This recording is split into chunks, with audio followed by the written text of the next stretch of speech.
So here we have the solar panels on the rooftop. It's a challenging installation, so what we did was to leave provision for further extension of panels if the customer decides that they'd like to add more panels at a later date.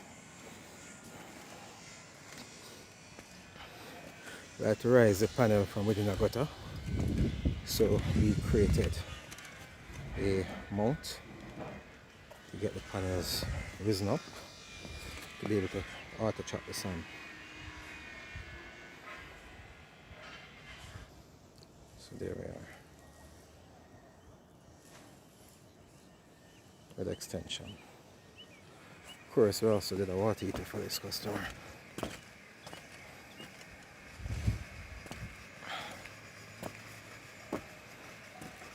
So you see us sealing the roof over there with the water heater.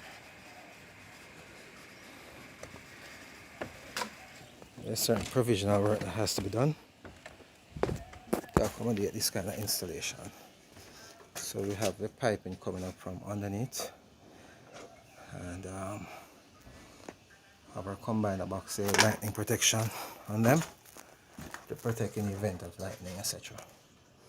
And that's how the installation is carried out. Okay, actually do this installation in this respect. And that's it.